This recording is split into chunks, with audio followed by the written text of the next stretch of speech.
सभी मीडिया के बंधुओं का भारतीय जनता पार्टी मुख्यालय में हार्दिक स्वागत है। साथियों, भारतीय जनता पार्टी हमेशा से लोगों के, जनता के मुद्दे लेकर आगे बढ़ती रही है और जनता को भी इस बात का विश्वास है कि भारतीय जनता पार्टी हमेशा उनके साथ खड़ी है। उन्हीं मुद्दों को आगे लेकर जाते हुए आज मेरे साथ हैं मेरी बड़ी बहन एडवोकेट पूर्णिमा शर्मा,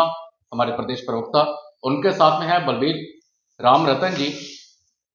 हमारे प्रदेश के प्रवक्ता और पूर्व में वाइस चेयरपर्सन। अब मैं दरख्वास्त करूंगा बहन पूर्णिमा शर्मा से कि वो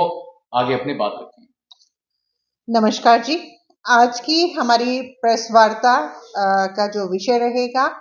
हमारा स्वास्थ्य संबंधी जो हमारी बेसिक नेसेसिटीज हैं, उन पर हमारी जो सरकार है उसका ध्यान उसकी ओर आकर्षित करना। सत्ता में बने हुए हमारी नेशनल कॉन्फ्रेंस जो सरकार है, लगभग 2 महीने से ज्यादा समय हो चुका है। बहुत से लुभावने वादे उन्होंने अपने जो मैनिफेस्टो के माध्यम से, जब हम इलेक्शन में उतरे थे तो उन्होंने अपनी प्रतिबद्धताएं जनता के बीच में रखी थी, लेकिन उनका ध्यान उस तरफ लेने की कोशिश करूंगी कि जैसे स्वास्थ्य संबंधी बेसिक नेसेसिटीज हैं, उन्होंने वादा किया था कि एक बेसिक हमारी राज्य की जो स्पेशल एक स्वास्थ्य नीति बनाई जाएगी, जिसके अंतर्गत जो हमारी किडनी ट्रांसप्लांट होती है, हार्ट ट्रांसप्लांट है, उसकी 5 लाख का जो कवरेज बीमा के माध्यम के द्वारा एक ट्रस्ट गठित किया जाएगा, जिससे 5 लाख की अनुदान की राशि हर एक जन को दी जाएगी। ऐसे ही जो मोहल्ला लेवल पे ग्रामीण एवं जो हमारे अर्बन एरियाज हैं, वहां पे मोहल्ला लेवल पे हमारे क्लिनिक्स को स्थापित किया जाएगा, जिससे हमारी जो बेसिक हेल्थ नेसेसिटीज है उनको फुलफिल करने की कोशिश की जाएगी। ऐसी बहुत से ऐसे केंद्र बिंदु रहे, लेकिन मैं उनसे कड़े शब्दों में एक बात कहूंगी कि उनकी एक हेल्थ की जो हमारी कैबिनेट मंत्री बनाई गई हैं स्कीना इट्टू जी के द्वारा, अलग अलग अस्पतालों में निरीक्षण करने जाया जाता है और वहां पर उपस्थित जो हमारे डॉक्टर्स हैं, हमारे नर्सेज हैं, जो मेडिकल स्टाफ है, उनको निलंबित किया जाता है, सस्पेंड किया जाता है। क्या ये एक हमें सोल्यूशन दे रहे हैं हेल्थ फैसिलिटीज को बढ़ाने के लिए, बेसिक नेसेसिटीज प्रोवाइड करने के लिए? क्या ये सस्पेंशन नीति को एक तरफ रखते हुए जो बेसिक हेल्थ इंफ्रास्ट्रक्चर है उसको इम्प्रूव करना, क्या उनकी प्रायोरिटी नहीं रहनी चाहिए कि अगर हमारी बेसिक हेल्थ इंफ्रास्ट्रक्चर को अगर इम्प्रूव किया जाएगा तो वो एक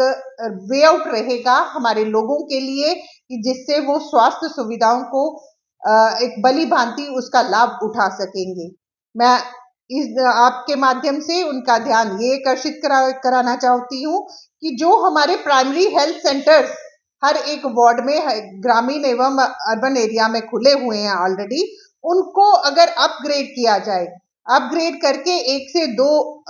बेडेड अगर उनको बना दिया जाएगा विद द मेडिसिन फैसिलिटी और बेसिक जो हमारी जो टेस्ट फैसिलिटीज होती हैं, जैसे शुगर है, किसी का ब्लड प्रेशर चेक करना है, किसी को डिहाइड्रेशन हो जाती है, तो इमीडिएटली हमारे यहाँ के जो लोकल्स होते हैं हमेशा रश करते हैं गवर्नमेंट मेडिकल हॉस्पिटल की तरफ, तो उसका लोड कम हो। इनका ध्यान इसकी तरफ आकर्षित कराना चाहिए कि उसका लोड कम करने के लिए कि ये बेसिक फैसिलिटीज अगर हमारे उन प्राइमरी हेल्थ सेंटर्स में अगर अपग्रेड कर दी जाए तो हमारा ये जो वर्कलोड हमारा गवर्नमेंट मेडिकल कॉलेज का है वो वही प्राइमरी हेल्थ सेंटर में मीट हो जाएगा। दूसरा, जितने भी हमारे डिस्ट्रिक्ट लेवल पे हमारे सब हॉस्पिटल्स हैं, उन पे जैसे हमारे एक्सीडेंट्स आए दिन आप देखते हैं कि हाईवे पे कहीं ना कहीं एक्सीडेंट्स होते रहते हैं, और ना देते हुए इस पर 2 से ज्यादा महीने हो गए हैं सत्ता में आए हुए। मैं उनका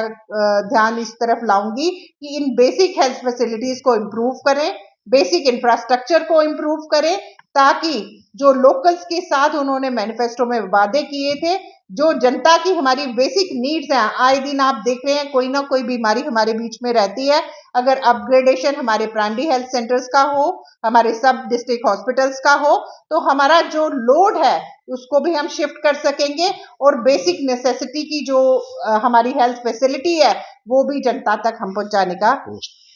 और जो पोस्टें हमारे हॉस्पिटल्स में वेकेंट है उसको तुरंत भरा जाए, ताकि ज्यादा से ज्यादा डॉक्टरों की जो फैसिलिटी हमारे हॉस्पिटलों में मिल सके और हमारे उसका लाभ जो है वो हमारी जनता उठा सके। बहुत बहुत धन्यवाद। मैम, ये जिस तरह से आपने कहा है, करते हैं, उनका कहना है कि